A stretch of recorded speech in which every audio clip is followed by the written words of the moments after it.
Bye.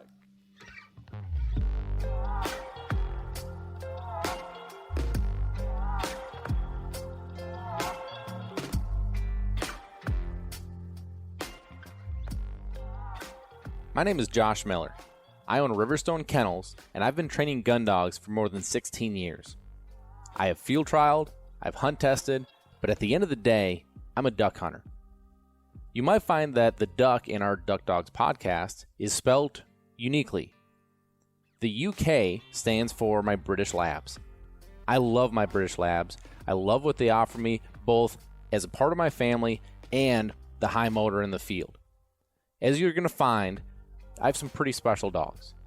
Follow along in our podcast series here as we talk about both in the field hunting and in the field training situations that will hopefully help you progress with your dog at home.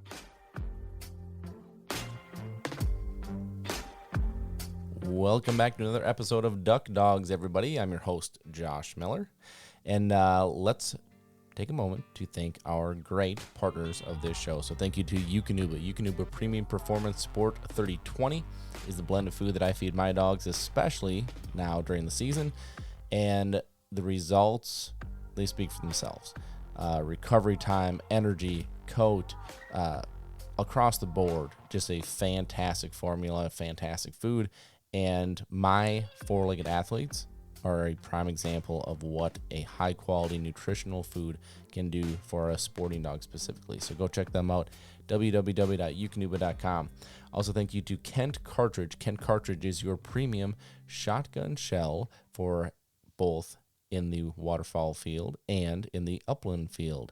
We actually use their blanks all training season long. So just across the board, they do a fantastic job with whatever you need. They have something for you as far as shotgun shells go. So go check them out at Kent Cartridge. Also, thank you to Sitka Gear. Sitka Gear is your premium clothing, both for your everyday wear and your in the field wear. I actually have to pack my bag full of Sitka stuff here tomorrow morning as we head to North Dakota. So www.sitkagear.com. Also, thank you to Lucky Duck. Lucky Duck, 5-star crash test ready kennel, both in the intermediate and the large size. And you'll hear me talk about the large kennels that we put in the new decoy trailer here. So www.luckyduck.com. Also, thank you to Gun Dog Supply. Gun Dog Supply is your one-stop shop for all of your hunting and training needs, as it pertains to your four-legged partner, that is. So www.gundogsupply.com. Fantastic company, fantastic people. And last but not least, thank you to Retriever Roadmap. Retriever Roadmap is your premium online training program to help you accomplish any goal that you are looking to accomplish with your hunting dog at home. www.retrieverroadmap.com. And if you're on the fence, if you're not sure what it is, go check out the free trial that we have going on right now, www.retrieverroadmap.com. Okay, so before we get started here, a couple things. First off, my apologies for a little bit of delay here. I think it's been a week, maybe more than a week since, for sure more than a week that we've had an episode posted. That has everything to do with our lack of internet. It has been absolutely awful. We have been all over the place as far as Brett's here, everybody. As you could hear him playing on his phone. It's like having a little kid. No, on I am trying to shut it off because I just downloaded the new. Hold on a second. I just downloaded the new version for my Apple, and I'm trying to put it on Do Not Disturb because I had it on airplane mode. See the airplane? You can see the Whitney. You see the airplane up there, right? Whitney's also here. Okay. You hear her giggling in the background. I'm trying to put it on Do Not Disturb, and there's way too many options. And then Siri started talking to me, so I apologize when she jumped in there to interrupt you. But Brett's nickname is Jerry due to he's a geriatric as far as our group, so I can't figure out my phone. I'm more technical than you are there, Junior. You are. I'll give you that. Here we go. Okay, would you shut that thing off? Mike, this is amateur hour here. Oh, my gosh. Anyway, maybe you guys didn't miss. Maybe this is not the way to come back after a little bit of a delay. But, okay, so our internet has been incredibly terrible So we're actually at the lake right now recording this. At the house, it has been unbelievably awful. At the kennel, it has been unbelievably awful, to the point that it is actually difficult to run our business at times, and it has been incredibly frustrating. We've applied for Starlink. We're trying to wait for that to come. Here at the lake, we are actually beyond enthusiastic because we have a high, what do they call it? A fiber optic. A high-speed fiber optic that is coming in that hopefully will not have this issue anymore. I know if you are sitting at home with good internet service, you're probably rolling your eyes thinking that we live completely out in the boonies, which is not completely true. But it has been a frustration, so I apologize for that. That is the reason for the delay, because once I get something recorded, I have to get it uploaded to Bret so that Bret can edit, piece it together, and upload it and make it live. So that has been the holdup. That's been the delay. I apologize for that. It's been very frustrating, I promise you. So as you guys know now, Bret is here along with Whitney, and this is actually being recorded at I don't know exactly what time it is, but it's close to midnight, or it's 11. Okay, it's 11. And this has just been one of these days that we started super early. Bret actually drove from Ohio here. Whitney and I had a busy day at the kennel. It was our son's second birthday today. So we were playing mom and dad birthday up to this point. Finally got them to bed. And we were sitting down. We were just going to have, a little nightcap before bed, and we're going to catch up on a couple things. But we have to leave first thing in the morning to go to North Dakota. So we're like, you know what? Let's have this nightcap. Let's talk, but let's record it, and let's make an episode out of it. So that's what we're doing here tonight. So I thank you guys for putting the headset on and doing this in front of microphones so we can get one done. So North Dakota, I'm going to talk about a couple things. North Dakota, I'm going to talk a couple things about what we have planned here as far as it relates to the podcast here. One thing I do want to, I'm going to call it tease everyone with right now, just because it's not live yet. But through Retriever Roadmap, we have had a tremendous amount of feedback from our members that we should be sharing a lot of the stories that we're talking about on the private podcast that we do for Retriever Roadmap members. Retriever Roadmap members are going through the same kind of a withdrawal right now because we're dealing with the same internet issues. But we're back on track with them, just like we're getting back on track here with you guys. But because of that, Bret and I have decided to continue the private members podcast in a little different atmosphere. And we're going to do a public Retriever Roadmap podcast. Exciting stuff. It is exciting. Yeah. It's kind of neat. And what I think is so exciting about it is that we had enough members say, more people need to know this. Right. More people need to hear about this. And that's kind of encouraging for me that you have paying people that are like, I'm paying to get this, and then they come to us and be like, more people should know about this. Right. People that aren't paying about it. So it's kind of an interesting deal, but it definitely pushed us to do this. So when it does come out, I'll let you know. It'll be myself and Bret, and you know what? I'm not going to dig too much into it right now. That's the tease. I promise Siri won't be on there. Oh, God. Hopefully she went to bed, because that's where I would expect to be right now. Okay, so that's exciting stuff. It'll be fun. Yeah, be great. A lot of good feedback from, like you said, people, our Plus members that get it with their Plus membership. We dive a lot deeper into some of the questions that we get on our forum. Some people that run into roadblocks or whatever. So Josh and I will break those down a little bit more, because there's only so much you can put in text, and how you accept that text and read that text. Sometimes it can get out of context.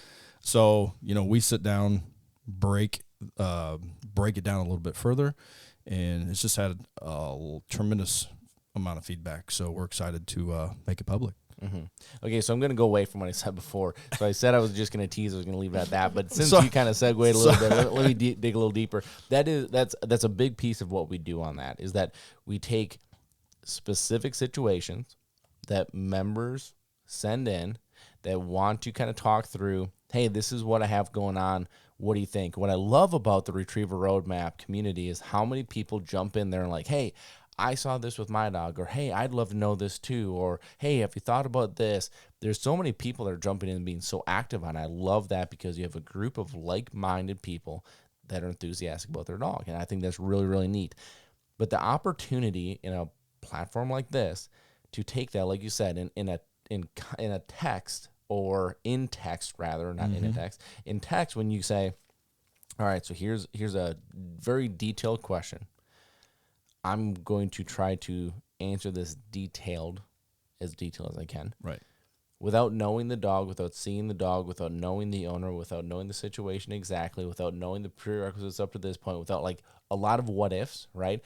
And now I'm supposed to try to fit this in 3 to 4 paragraphs. Like how? Yep. Like we try to do the best we can. And a lot of times there's a lot of back and forth before we actually get to where we're going. But this allows us to dig deep into it and jump back and forth and, ask questions and, drum up hypotheticals and all these things. Right. And it really does allow us to kind of get in the weeds. And that's what's so fun about it. And that's why so many of our members are like, more people need to hear this because it will help them. Right. So whenever we get that going, it'll be here shortly.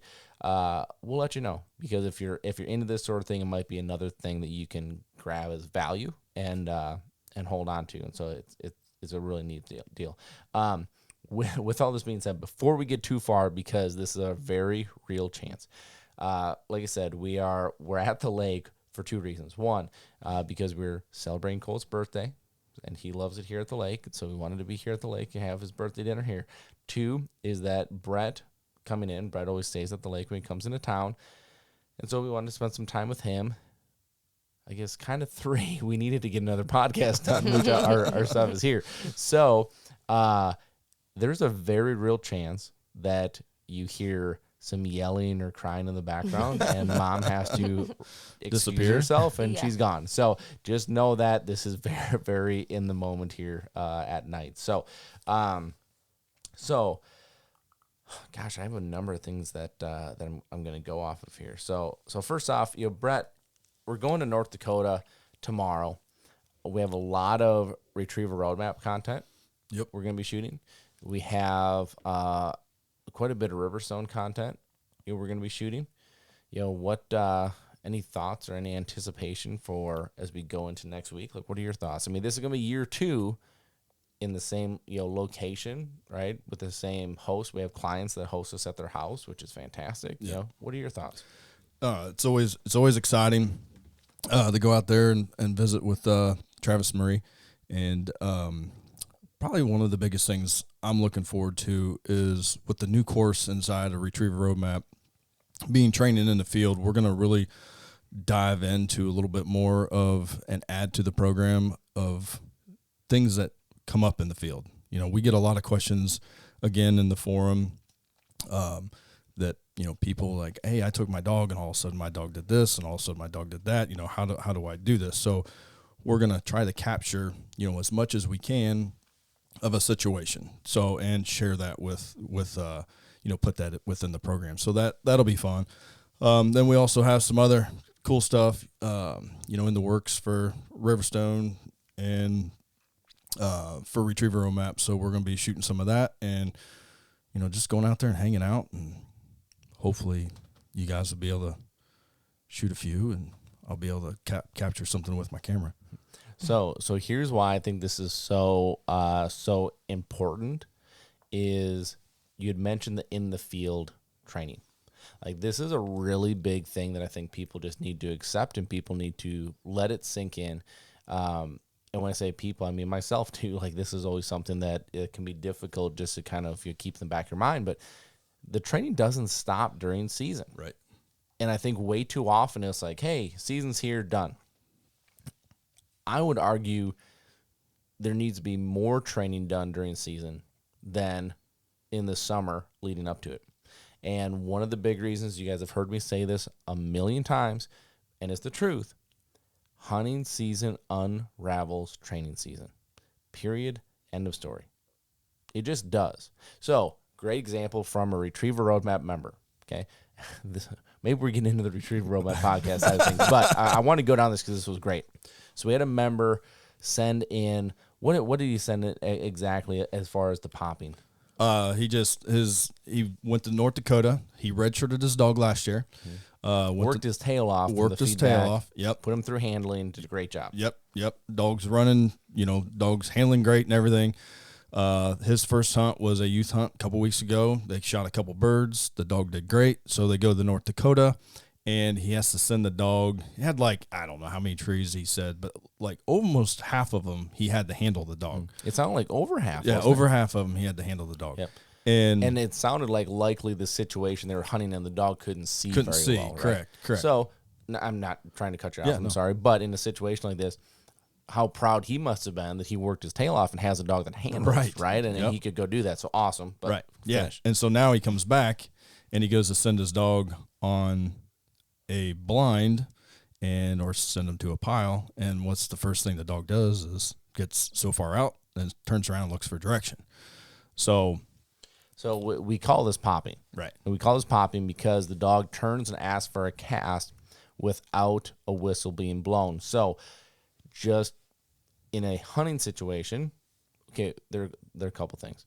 Let me back up because I'm going to get way in the weeds here. Most hunters will say they don't care. I didn't have to whistle. My dog's asking for direction. I can put him on the bird. I really don't care. Right. Okay, I don't care.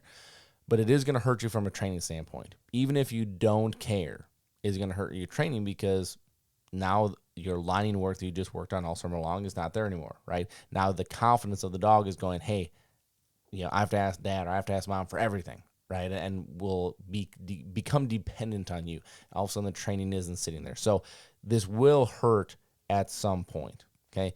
And the worse it gets, the more popping it gets, and then it just gets to be frustration. So this is where, again, from everything that we have gotten feedback-wise, from this gentleman, the dog has never done this before, right? Never been an issue. All of a sudden started doing it after North Dakota when he had over half of his retrieves for blinds, okay? Now, this is where these deep dives are fun, right? Because what likely is going on is you have a young dog that has now figured out, hey, dad tells me exactly where these birds are when I don't know where they are, right? So you line up, send them back, 5 steps into it, dog turns and goes, all right, now where? Now, that's one part of it, right? That's one issue of this is that the dog knows, okay, my handler is going to put me right where I have to be. Just tell me. Okay, I get it. Put yourself in the dog's shoes. Get it. Okay. Now, when you really look at this from a handler standpoint, when you're on a hunt, in the moment, birds are still working, or you're trying to pick this bird up as fast as you can, in that situation, how often are you going to call that dog back? How often are you going to call the dog back, line them up, say, no, head, back, make them run that line? How many times is there repercussion for that pop? I would say the majority of time, the majority of people are going to give that cast, are going to get that dog to that bird, get the dog the reward, and then in that situation, why wouldn't the dog do it again? Right. Yep. Right? Why wouldn't they do it every time? Mm-hmm. Right? Yep. I look, they tell me where to go, right? So, and look, I can honestly say, although I can't think of an exact situation right now, I'm sure I've done the same thing.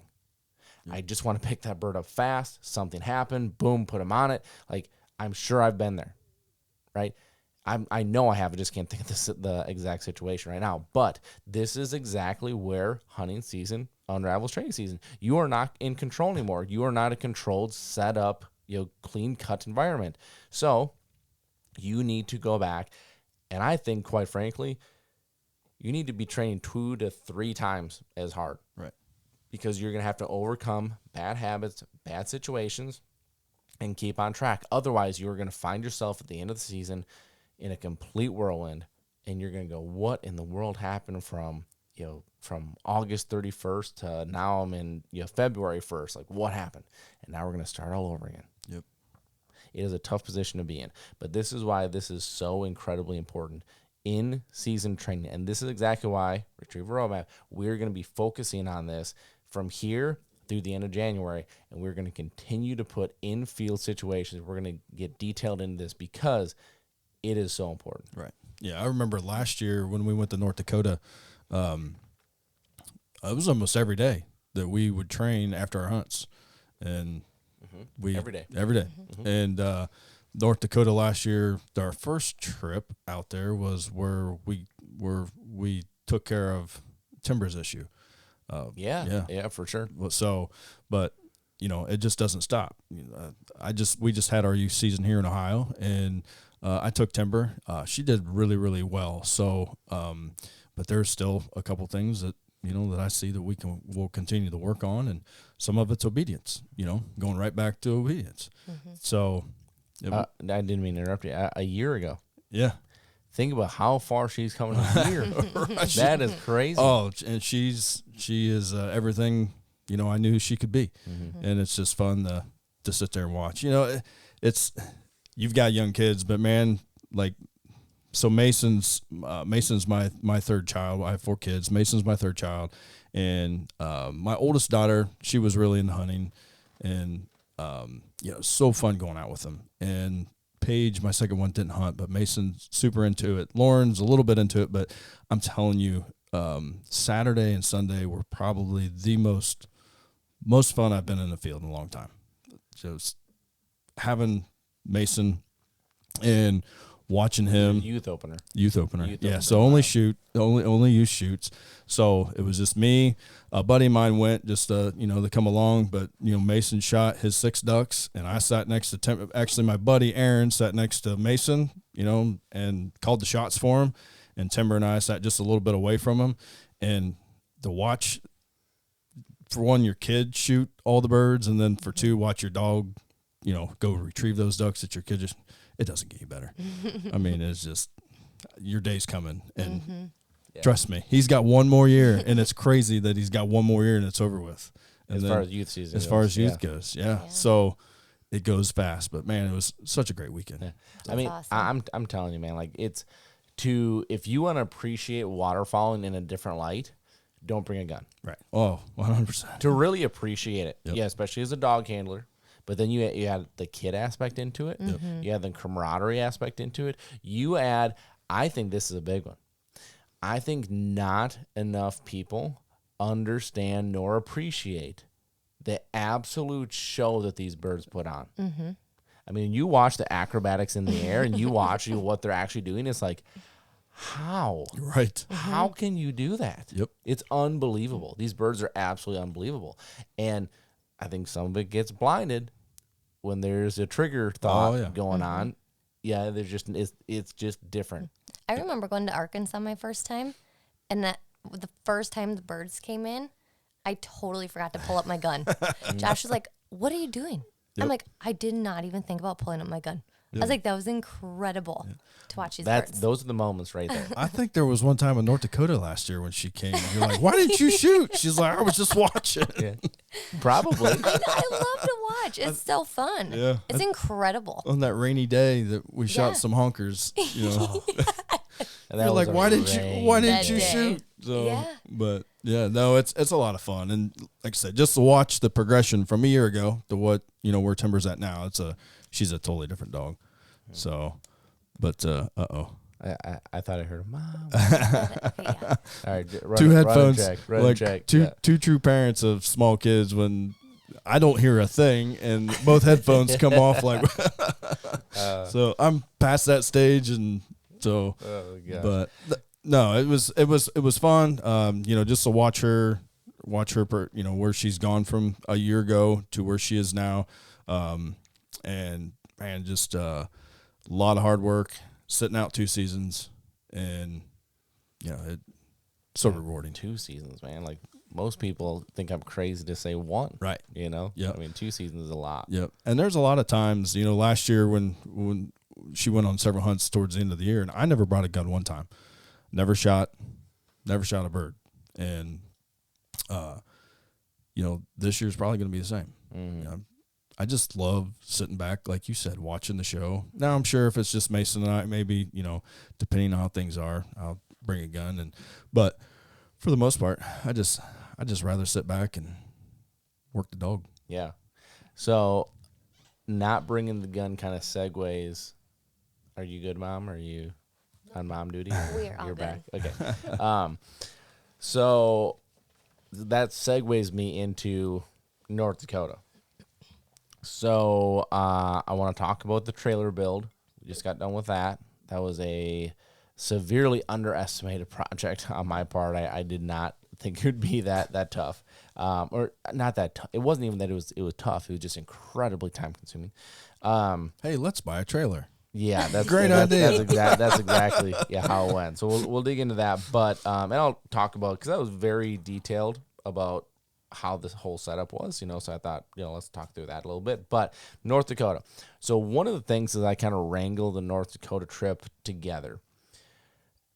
A lot of it is, who do you invite and how do you kind of get the group that you have, right?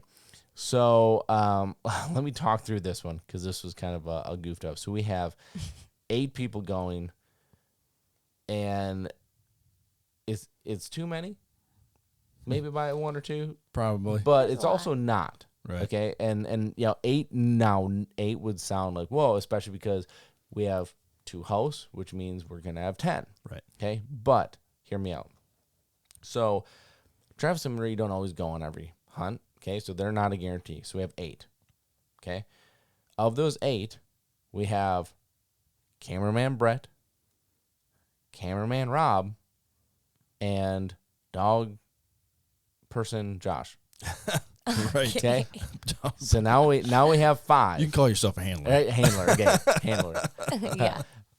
So now I will shoot, but that's not my main priority of being there. Yep. Right? Like, if we get into a couple really good shoots, okay, everybody's killing their birds. Okay, great. Now I'll start picking up the gun and shooting. But I have a young dog that I'm going to be bringing, that I'm going to make sit out, those couple hunts, and one of the things we're going to talk about here in a second, which I have a little bit of anxiety about, is that Whitney's going to tell me who gets to go and who doesn't get to go, and we're going to find out why. So my plan was to sit Tucker out for the first few trips. I wasn't going to sit him out the whole year, because I got Tucker older than what I'll get in that later. Okay. So I'm going to redshirt him, just not likely for a full season. But I'll talk about why. But when I'm like, okay, so the first 3 guys of this trip aren't shooting. Okay. That was a red flag. Then Whitney was not a for sure yes on this thing right away. Right. Okay. So there's 4. So far we have no guns. Then my dad, who I always like to invite if I can, because he just doesn't get, he really doesn't get to waterfowl hunt at all if it's not with me on this trip or Arkansas, right? So I like to include him. He said he didn't know if he could make it work. Okay. We have a client who's a very good friend of ours, Kelly. He said he didn't know if he could make the dates work. Okay, so now we have 3 what I'm going to call non-shooters, and we have 3 people that say they don't know if they can make it work. Okay, so we get Joe, who owns RPM, the Retriever Training Products, which is a great company. Great dude. Great guy. Yeah, really is a great guy. And then we have Kyle, who you guys have probably heard me talk about, Augie, a couple times before. He owns Augie. Okay, both of them can go. And so I'm like, all right. So now we have 5. And then Whitney's like, hey, I can make the dates work. My dad goes, hey, I can make those dates work. Hey, Kelly goes, hey, I can make those dates work. And all of a sudden it's like, bing, bing, bing, bing, bing. Oh, we have 8.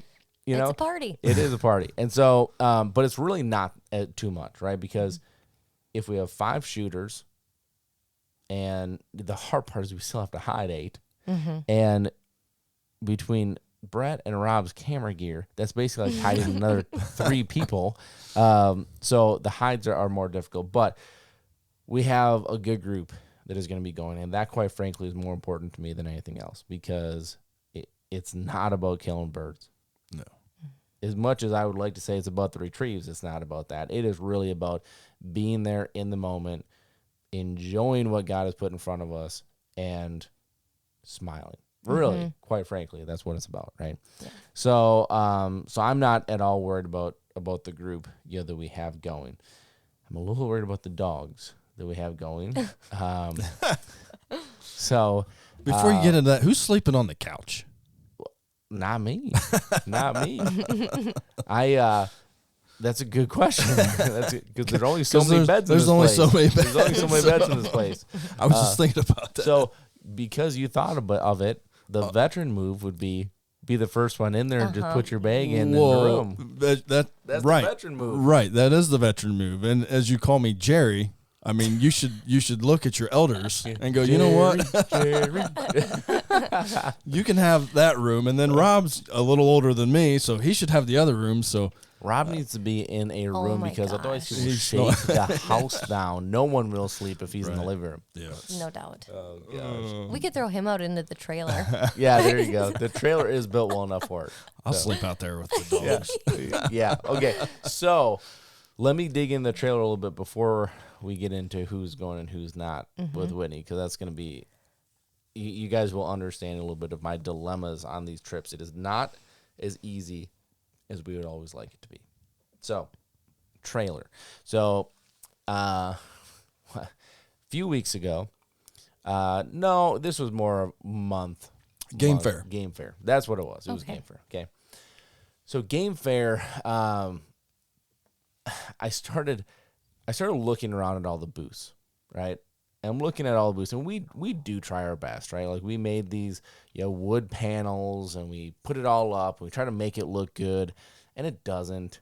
It just doesn't, because it's the Game Fair has these tents, and they're striped tents, and it's whatever color your stripe is. Which this year for us it was red. Everything in the booth is just red. I saw red for a week. Oh my gosh, it messes it's terrible. with you. Now, if you happen to get a yellow, it's not terrible. Not terrible, right? But you get blue, you get green, you get red, you're screwed. Orange, you're screwed. Because whatever is in your tent is going to look that color. Yep. And so I just hated it. And the booth we have, if you guys went to Game Fair and saw us, may not have looked like it was this difficult, but for our little rodeo clan, it is. That is a day picking up and a day tearing down. And it is not enjoyable. And so I just got frustrated because I'm like, every year we spend a day to set this thing up, and it looks like garbage as far as I'm concerned, right? Now I get it. Everybody has the same problem, but this is my frustration and trying to be as perfect as we can be. It was very frustrating. So I started looking around, and across the booth or across the aisleway from us was a company that was selling Ice Castle ice houses. So if you're unfamiliar, they're the trailers that are built as ice houses that you could trailer right to the lake, drop it down, and it is awesome inside. There's couches, there's TVs, there's obviously holes for the ice fishing holes, but I think that's the last worry that you have one of these things, because it is a full-blown camper. And I was looking at those going, why not that? Why don't we just take one of those, wrap it, and that's our booth? We drive, boom, down, that's our booth. Put the awning out, Here we are. look great, right? And so we're like, that's awesome. Let's do that, right? I think those were Brett's exact words. Yep. So we're going to do this, okay? Well, I also sold my decoy trailer 2 years ago and didn't buy one last year because they were outrageous. You couldn't find a used one. The new ones were 3 times as much, I swear, than what they really should be. And so I wasn't going to buy one. So last year was a complete pain as far as, do I take the dog trailer or do I take the decoy trailer? Now, I've always had this issue, but it became more of a frustration last year because I was pulling the dog trailer, didn't have a decoy trailer, and I'm going to try to fit decoys, blinds, spinners, everything we need in the bed of a 6.5 foot bed of a pickup truck. It's not happening, right? So it was super, super frustrating. So we had to try to come up with a solution. So the solution was, we're going to get this trailer, and we're going to completely do it up like how we've always wanted to, right? So this trailer is really slick. So we have 6 large Lucky Duck kennels up in the front. All of them have kennel cots. All of them have fans. All of them are secured to the trailer really, really well, with the E-Track system. So the E-Track system, if you haven't seen it, make sure you go check out Riverstone Kennels, because I did a story about this here and have been kind of talking about it. You'll see it on there. It's super slick because we can organize everything. All the dog blinds, boom, hanging up, perfect, right? All the decoys, which, we run all Dave Smiths, so everything is individually bagged. We have, is it 6 dozen in there? 6.5 dozen, something like that. All there, hanging on the walls. We have, I think, another 10 dozen silhouettes hanging on the walls. We have, 2x4 blinds. 2x4 blinds. With we have tops. The flip tops. We have the frames all ready to go, which is going to be a tremendous help. Come setting up in the mornings, especially. Time saver. Huge time saver. We have all the spinners. Boom, boom, boom, boom, boom, boom. Just looking gorgeous, by the way. So you have no idea. Like my call it my OCD, but it's like it is so clean. It looks so pretty. I just love it. I love how organized the whole thing is. We have all the tools we need. We have our hedge trimmers. We have our rakes. We have it is decked out, and I absolutely love it. So this has been a really fun project for me. We have the lights on the outside. We have help me out here. It's late. What am I looking for? Scene lights. Seam lights. I guess that's one way. LED. We call on the fire service. we call them light bars. Light bars. We call them That's scene what we lights, call 'em. and that's what we call it. Yeah. So what's great? Pull up to where we want to set the spread. Poof. Light it up. Everybody can see. It's great. But the two things that I love more than anything on that trailer. So, nope. Let me back up.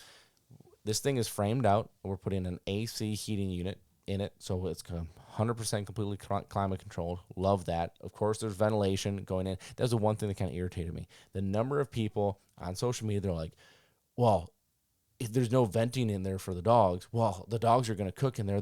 Are you kidding me? Are you kidding me? Like, with what I do for a living, do you really think that I'm going to let my precious cargo, my family members, my hunting partners, my business, my everything, you think I'm going to put them in a trailer that they're going to cook in? Come on. Right. Like these are, I'm not going to get into it. But I couldn't believe it. Just dumb. That's just dumb. Yep. Anyway, ventilation in that trailer. There's plenty of ventilation. We have that AC heater unit going to be huge. Love that. Here's what else I love about it. So two things I probably love more than anything else. One is that, again, this is to go off of people that thought I would be that foolish. I actually have, and I did a story about this today. I have a Bluetooth thermometer that goes in the trailer that will ping my phone. So Bluetooth to my phone, which of course, when I'm in the cab of the truck, I can still talk to that Bluetooth while it's in the trailer, and it will ping my phone. I can set a high temperature. I can set a low temperature. I can set high humidity. I can set a low humidity, and that will ping my phone when temperatures are getting into any of those levels. Incredibly important, right?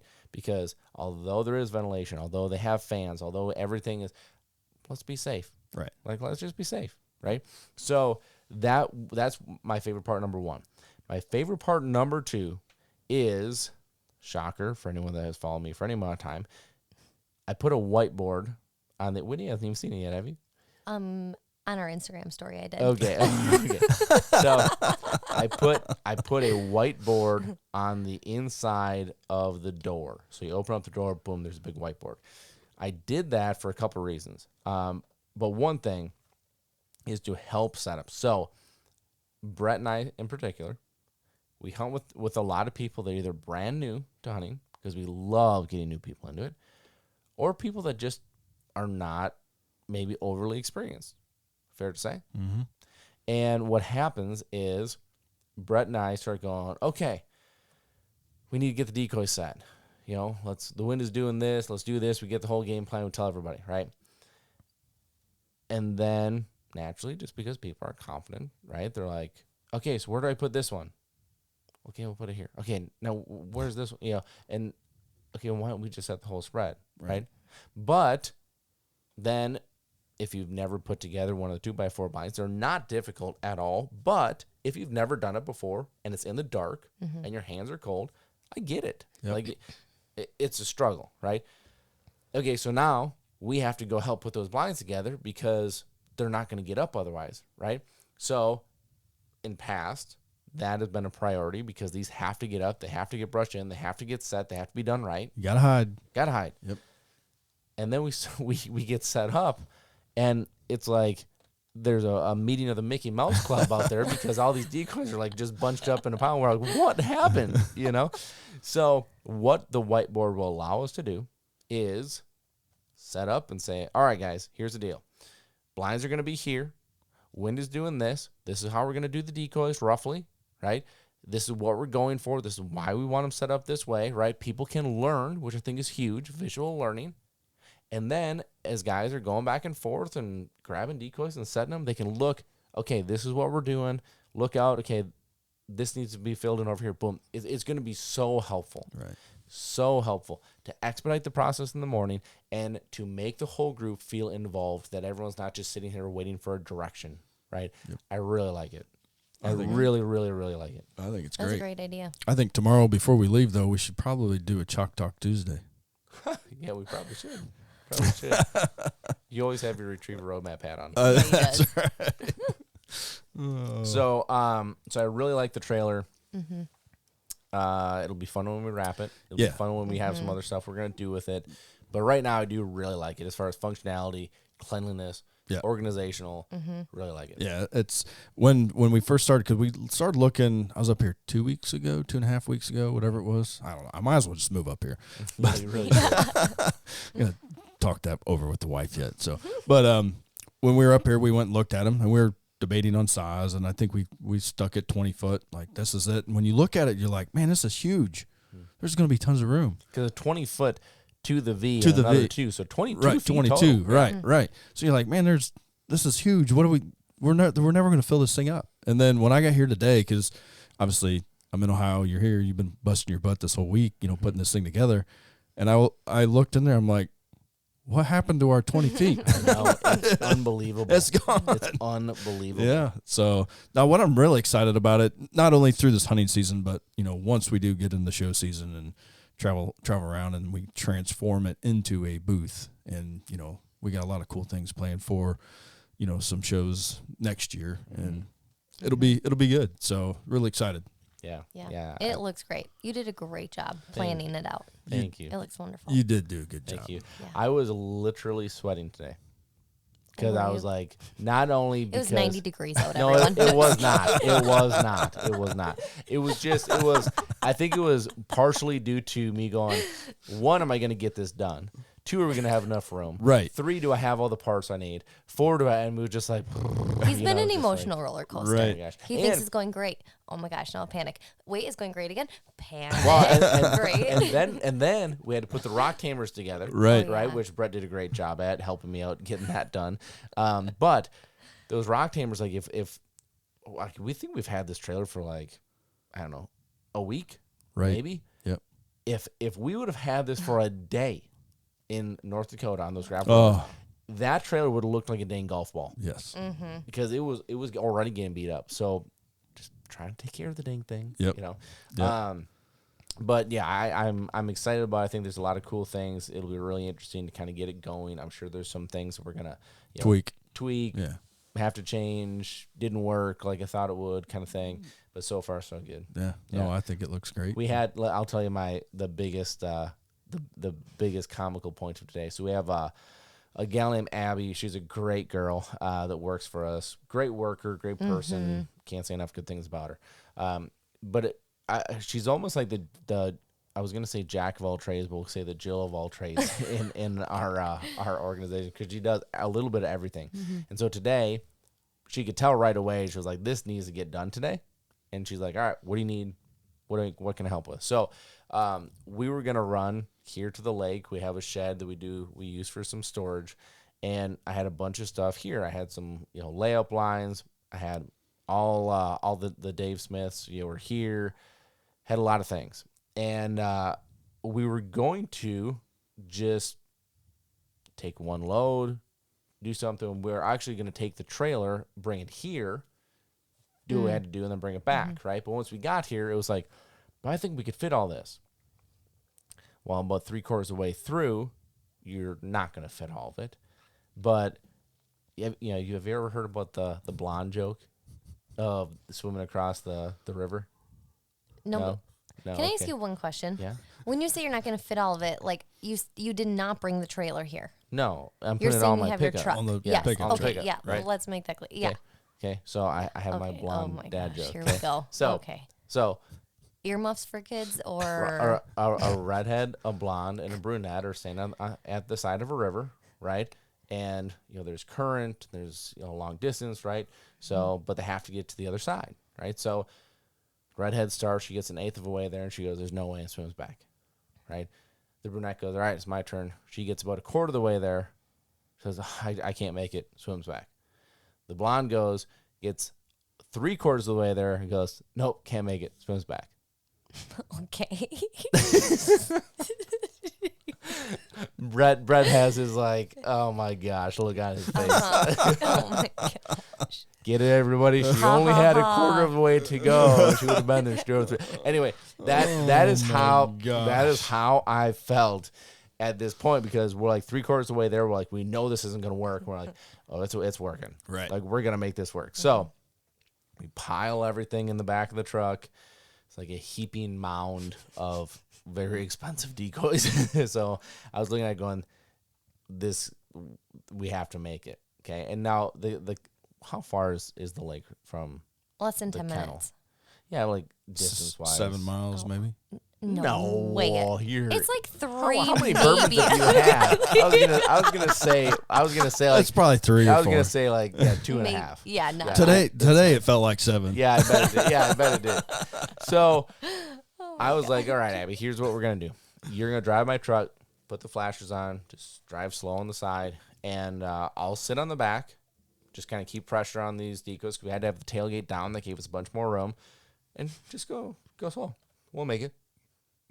Well, I'm on the phone with Brett because he's driving. I'll check in with him, right? So we go down the road, and we're going. All of a sudden, I remember saying to Brett, "Hey, I might need to hang up because we're going really fast." I mean, we were going fast. And I'm like, "What are you doing, girl?" And so I call, I'm yelling first off. I'm like, Right. Abby, scream. And I'm watching people in their yard as we're driving by, and I'm in the back of this tailgate screaming for Abby, right? So anyway, I finally get my phone up and I call her, ring, pick up. Well, it's on Bluetooth in my truck, right? So I'm trying to talk to her. She can't hear me. So I realize it, hang up, take my Bluetooth off, call her again. She answers. She goes, "Can you hear me?" I'm like, "Yeah, you can slow down if you want to." And she goes, "Oh, I was just trying to get there fast." I'm like, "Yeah, no kidding you were. I mean, good grief." Anyway, we get here, trailer's done, all that stuff's great. So we are excited to get this trailer out in use. A couple things as we were shopping for the trailer. Not only size, but we specifically got the trailer that rode higher with bigger tires, right? So that my last trailer was not this way, and it was amazing. All the corn stalks and all the junk you drive over in the field just gets hung up and just gets caught. It's just a pain. So I'm hoping that's a fix. The other thing I really like about it is that it's the oversized door, so side door, because everyone likes a side load. Mm-hmm. And with that small door, it's bang, boom, boom. So I'm hoping that's not as bad this time. The last thing I really like is the height. Yeah. I really, really like the height, because last trailer I had, if you weren't careful, you would scalp yourself every freaking time. Yep. Every time. Yep. And it was like, oh my gosh, the number of times you're cold, you're tired, you're wham, right on top of that. Yeah. Oh my gosh. You can do football jumping jacks in there. Oh, it's great. Mm-hmm. It's awesome. Yep. Yeah. Now, I'm sure it's going to be like driving with a parachute on tomorrow, I'm sure. but it's fantastic. We can get like 8 miles to the gallon. Oh yeah. Eight might be If generous. that. Yeah, 8 might be generous. But anyway, okay, so here's the thing. We have 6 kennels in this trailer, ideally for 6 dogs. Whitney informs me today, as I was not thinking about it, that the majority of dogs will not be going. And why is that, Whitney? I have a lot of girls that need boyfriends. So That's a great way of putting it. so we have Oh my gosh. well, we have 5 girls we imported Yeah. that all came in heat. correct? 4. 4 of out of the 5 are in heat. And just like people, They all sync up. yeah. And- So and we had plus one we- that came in, then all of a sudden, bing, Yeah. bing, bing, because they're all living together. Yep. So they all need to be bred. Yep. We have that. Plus, we have one offspring of ours, a client dog that we're breeding. So we have 5 Right. that we're breeding. Mm-hmm. All very different personalities, which means you can't use just one sire. 5 girls. 5 girls getting bred next week. So I mean, they're a little spread out, but I mean, like, like So your math in your head as I see the smoke cone areas here. you In better 2 get your months, you better get your Christmas shopping yes, done now. In 100%. 2 months, it is going to be a nightmare. like I had to make this trip a priority because this may be the only Only hunting one. trip that I can actually go on, and then I will just be pheasant hunting around here Oh my. the whole season. But luckily, I have Abby to help me. But think about that. 5 litters. And this is where, from a business standpoint, you guys, like, just looking at it going, gosh, like, why would you do that to yourself? Well, we don't have a choice. Right. Yeah, we don't You have know, a choice I mean- because here's the deal: like we either breed them now, or we wait until spring, which I already have a huge spring lineup again. Right. And people want puppies all times of the year. Well, and why do we have a big spring lineup? Because if the dogs are not our own, Yeah. like these ones technically are, because we Yeah. haven't, homed them in forever homes yet. We just got them in the last 6 months. No, like yeah, well, yeah, 2, I mean, the 3, the first 4. one's yeah, three, somewhere in yeah. there. Yeah, somewhere in there. If owners, we do all limited registration. If you've heard our podcast in the past, right? Mm-hmm. So when you get a puppy from us, a female, if you do bring contract with us, you bring the dog back. Well, none of those people want to do fall litters Right, because they want their dog at home for hunting, right? rightfully so. Right, for sure. But Yeah. that means we have to take advantage of this now Yeah. because to keep things moving, okay, opportunistic timing. So Yep. here's what we're going to do because Whitney hasn't broken. Can you hand me that, Yeah. that pen over there? Whitney hasn't So, broken it yeah. to me of who's going. Okay, who's so not I'm yet. gonna explain it a little bit of why this is so confusing because it's not just like, oh, Molly's in heat, let's breed her to so and so. There's a lot of thought that goes behind who we actually use as our pairings. Okay, so to break it down slightly for people, the way that it works, female comes into heat. They've obviously been health tested, had a hip and elbow X-rays, everything's done. First thing is first, we always look at our genetic testing through paw print genetics because that's a really easy way to rule people out. Because just a quick little lesson here on genetics, dogs can either be clear, carriers, or affected. Clear, obviously, they're clear of the genetic. Carrier means that they carry it, but they will never be affected. Obviously, if they come back as affected, then they are affected. The way that you get 2 dogs affected is by breeding 2 carriers. The way that you get a puppy affected by breeding 2 By carriers breeding together. 2 carriers. So, obviously we have some dogs that are carriers of things. Not a big deal. You just have to make sure you don't breed them to other carriers. So, To be clear, a carrier will not show signs of the genetic disposition. correct. They're a carrier of the gene, but they are not affected by it. So they do not show any effects of it. But if you carry or if you breed 2 carriers together, those puppies will have A chance. a very high chance Yeah. of being affected. Okay, so this is why it's so important to have clear and clear. Or if you go carrier to clear, the puppies may be carriers, but they will never be affected, which is very important. Extremely important. That's why we test for all 22 genetics. So this is why it's okay. So we look at that, then we look at pedigrees, we look at temperaments, we look at color. We look at training, Especially training. which I feel like is the one you always forget because Well, you don't like to give because- me my due on that. No. Here's Puppies the are deal. my thing. Oh my gosh. That's why Josh calls all of our dogs his dogs. Ugh. Okay, anyways, that's a topic for another day. I'm gonna have to sit in between you guys Working with your again. spouse. We need to do working with your spouse. Can I have another bourbon? Seriously. Okay, now I totally forgot what I was going to say. Oh, no, training. I think the reason I always leave out training is because I think of it as tied in with temperament. I mean, they kind of go hand in hand. They're very separate, but they kind of go hand in hand. I mean, like... Okay, so talk about your side of what you look at, and then I'll jump in on the training side of it. Okay, so I look at it as a very family-oriented. What are they like with me? Like, I literally have them in the puppy nursery at our home. They're in the house with me during the day. They're in the house with the kids. Like, I want to see what type of a family member they are. That's the temperament that I look at. And then Josh looks... Now, go over your other stuff. What do you mean? That's the temperament-wise that I'm looking at. I know, but what else are you looking for? I'll talk about the training after it. So talk about your color, talk about your everything else that goes into it. So, okay, so color is actually very, very last on my list because color at the end of the day, it matters greatly to the people that are on the reservation list, but I'd rather hand you a puppy that is going to be the temperament you're looking at or wanting because that's going to obviously be what your family needs and what is going to make you the happiest. And when she's talking about color in this case, it is black or yellow. Black or yellow. Yes. Totally. So you look at the genetics because that easily rules dogs out. Then you move to the pedigrees because we need to make sure that our family trees have limbs. Okay, great. There's a lot more to looking at the pedigree from my side of it, but yes. Yeah, I mean, here's the deal. Pedigree is a big deal, but knowing the temperament, knowing the trainability says way more than what the pedigree says. Do you agree? You have to know what the pedigree is. But okay. Moving on.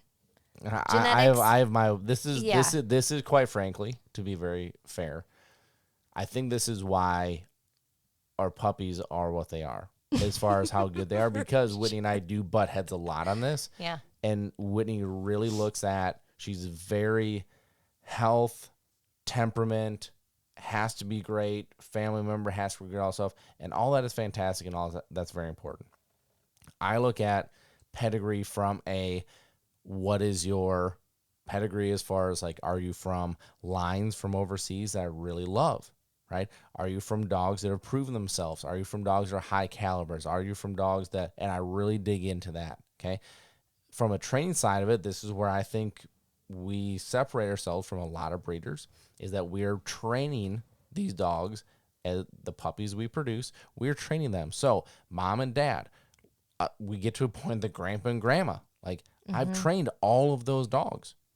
So a lot of times when I come to get to grandson or granddaughter, man, I know what that dog is thinking before it thinks it, right? Because like the genetics are huge. They move like grandpa, they think like dad, they react like mom. They like, gosh, like I know what you're gonna do, right? So that's why I'm saying like you look at this a little different, but it is very, it's important to weigh both sides of it, and this is why we say, and this is why as we go to who's going, we have gone back and forth and we've talked about all the stuff.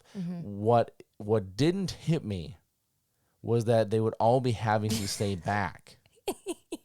I did not understand that part of this when we had the conversation. Yeah, for sure. So you have your girls. I have my girls.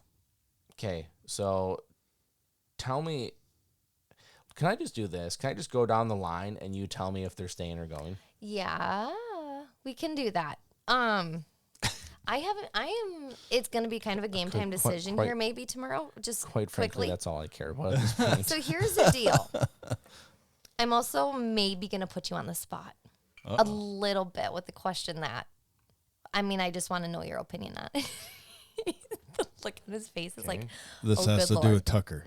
No. It better Tucker's not. going. Tucker's Here's going. the deal. Tucker's the only one on my list, and I know he's going. I'll tell you your guaranteeds. Okay. Okay.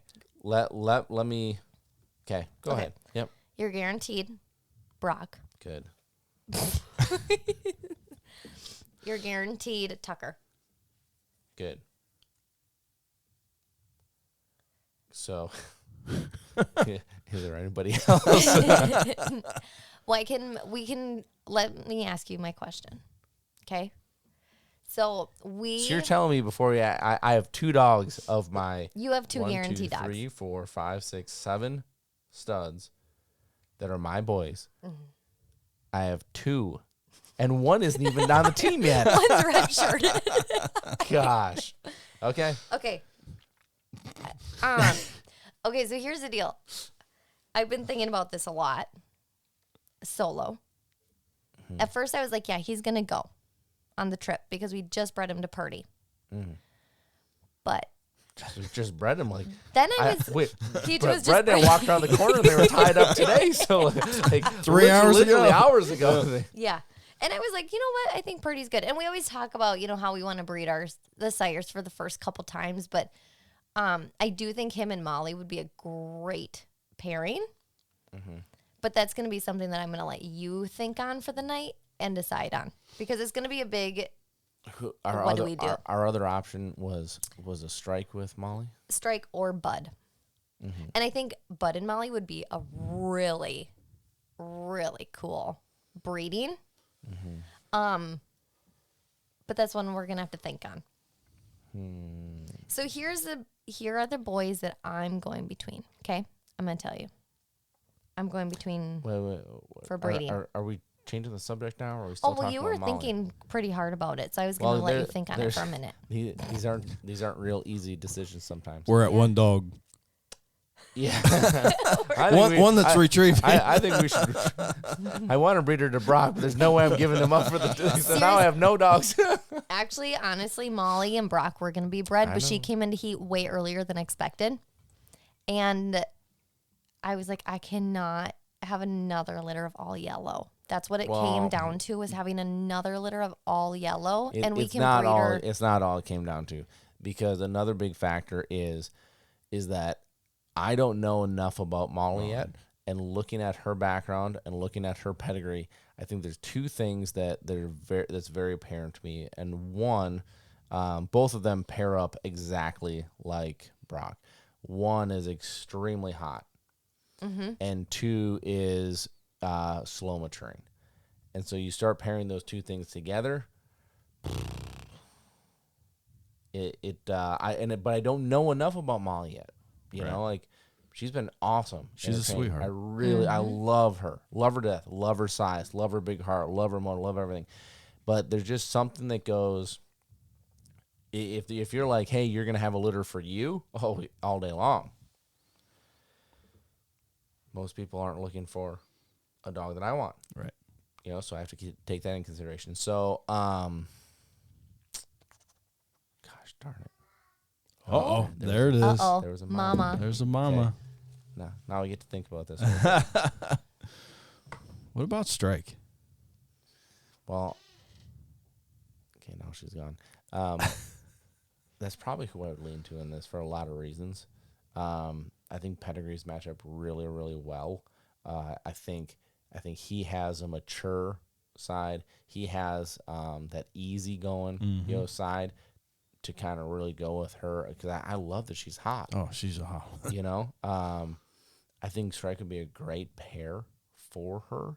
And then it would also, not, again, color's not a major factor with this, but you kind of have to factor a little bit business-wise, because you start looking at this going, if you have all yellow, all of a sudden the people on the black male and black female list are going to be going like, what about me?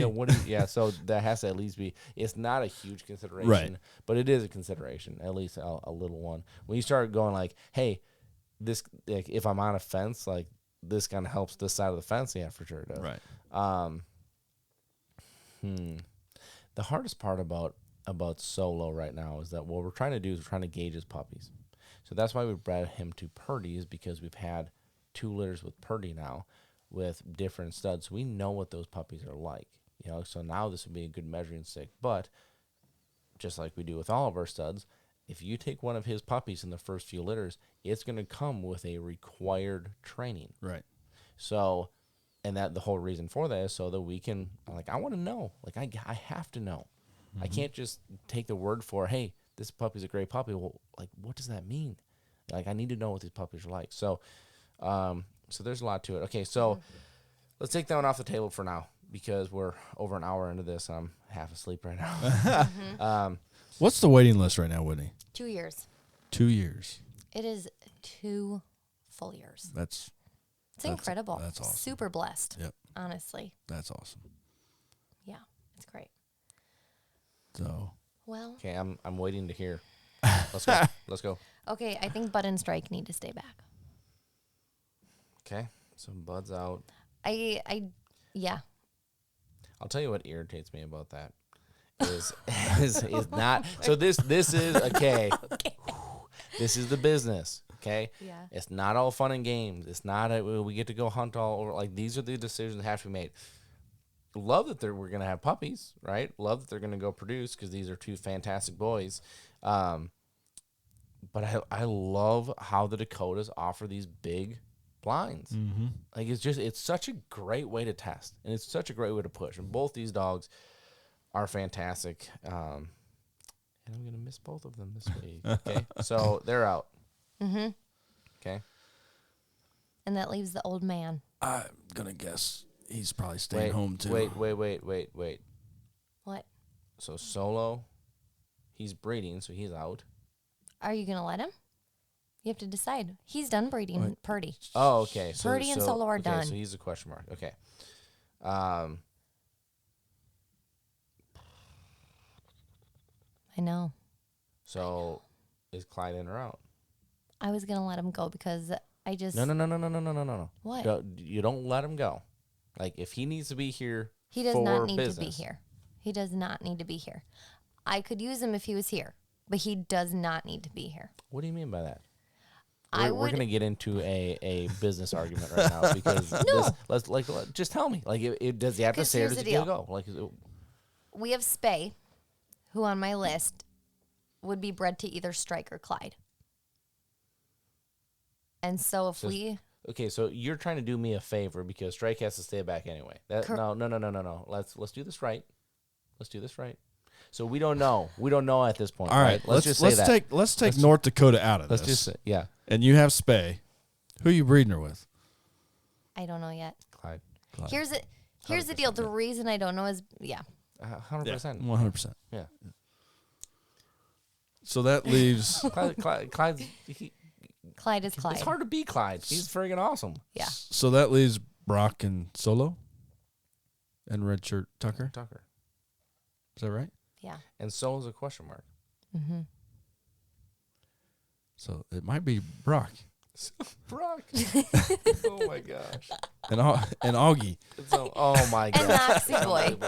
So we do have a couple client dogs that are coming on this trip, but it was never the intent of hunting them. Sure. It was, hey, you're coming on the trip. You can bring your dog. We'll train in the afternoons or midday, like that kind of thing. Yeah. Like they might have to hunt depending on how this goes. Okay, so let me talk about Tucker real quick. So Tucker, I got in January. Yeah, something like Something that. like that. January ish. And I love him. He's out of Brock's sister. And initially that was a reason I wasn't going to buy him. But then I was looking at Brock going, you're 7. Like, I don't know. You just never know. Right? So got him in. And it is like training Brock all over again. It really is. And so just the way he moves, the way he acts, the way he responds, the way he runs lines, the way like everything. I just love this dog. And I want to put him through a red shirt season. But he's 3, which is way older than what I normally get these guys at. And I'm just not willing, I don't think, to have his first season at 4. That's a lot. That's a horse of a different color. Oh. That is not sitting you out at 1 like you did like Solo did last year. Sure. That is different. Yep. So what the plan was going to be was he was going to go out, sit in every hunt this trip. He was going to go sit every hunt next North Dakota trip. He was going to sit the Missouri trip. He was going to sit Montana. He was going to sit those, and then he was going to hunt Arkansas. Something I could control. I knew where he was going to hunt. I was going to ease him into it. My goodness. That might have just changed. That might have just changed. And I don't like that. Right. Now, what I could do, my goodness. So this just became, so first off, awesome. Yeah. I love that all this is happening because this has to happen, right? Everyone on the puppy list right now that's listening to this, you should be jumping for joy. This is fantastic. Yep. For me, I am going to maybe go vomit after this show gets done because this is all really good stuff. It really is. And this is part of the business. You know, this is the business side. Well, no, it's not. There's a lot more than the business side, but this is part of the business side of the business. Is this kind of stuff right here? So, so we have decisions to make. The hard thing is, like Bret, that was a great point. Take North Dakota out of it, Right? Because that should not be the deciding factor. The next 6 days of hunting should not decide Right. what puppies we put on the ground. Yep. 100%. Yeah. Yeah. Whitney's side takes priority on this 100%. So, so we'll make some decisions here. Yes, we will. It'll be fun. It'll be great. It will be great. I'm a little concerned 63 days from this week what it's going to be like.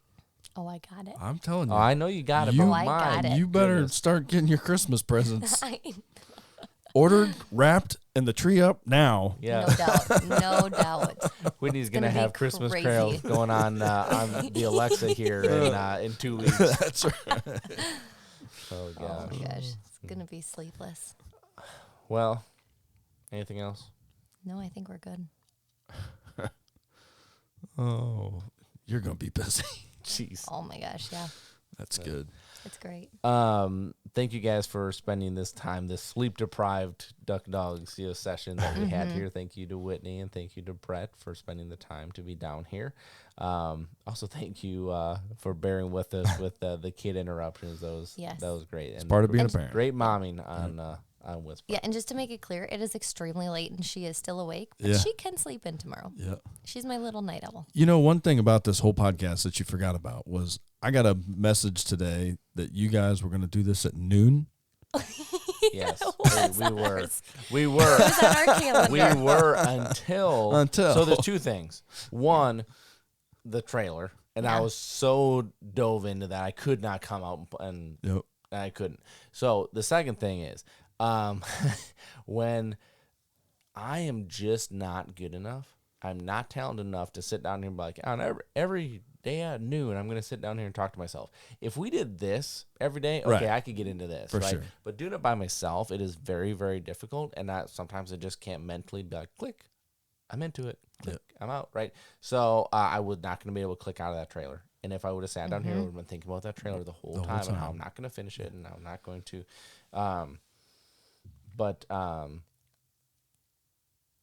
Why are you saying that? I already talked about the sponsors. I did at the beginning. You did? Yes. All I remember is Brett's phone talking to him. Wait, There's only wait. 5 minutes of sponsors. We at got beginning through of this the now we because got have through so the many good sponsors people. before Siri started Yes. talking. Oh, we did. Yeah. Okay, I must have been zoned out. So one thing that I thought was funny on this. So Ava is 100% a night owl. Yeah. Okay. Brett is a night owl. Yep. Okay. Whitney is a night owl and an early bird, which I don't understand how that happens. Like, I don't understand how someone can function on 4 hours of sleep all the time. Like, it should not be possible. No way. So this my one I'll leave you with. So one thing I always tell Ava, especially because she is such a night owl, is that when we say this together, we say, if you hoot with the owls all night, you can't soar with the eagles in the morning. Okay, that's what we say all the time. So the other night, and she's definitely getting to the point she can think for herself. We say that, you can't, if you hooted with the owls all night, you can't soar with the eagles in the morning. And she goes, I think I want to soar with the owls. Oh, here we go. Oh, that's So, great. Yeah, one of those deals. So, anyways, thank you guys so much for spending another week with us here. Our plan is to be more aggressive if we can, if we have the time in between hunting and scouting and training, and Bret and I can sit down and recap some of these hunts, we want to do that. And we want to do it here. And I think this would be a great platform for that. So we have a little travel podcaster, if you will, that we're going to go with. And so we're hoping, well, who knows what. Okay, if the internet works better in BF North Dakota than it does here, we have serious issues. Right. We have serious issues. 100%. But hopefully the internet's not a problem. Hopefully we can have time. Hopefully we get it all done. So we're hoping to be more aggressive here during the season. Yes. So stay tuned for that. We're going to do our best. We'll recap some hunts. Hopefully we'll have some things to share, stories to tell. North Dakota. First thing tomorrow morning, talk about soaring with the Eagles. You and I have to get up and do a workout. I was just thinking about that. We have to get up and do a workout, and then we leave for North Dakota. Yep. Good times. Good times. So, all right, everybody. Hope you have a fantastic week. Go be great. We'll talk to you soon. Bye. See ya. Thanks for listening. Be sure to follow us on Facebook and Instagram. Leave us a review on iTunes, and a special thank you to Yukonuba, because without them, we couldn't do what we do here, bringing this information to you.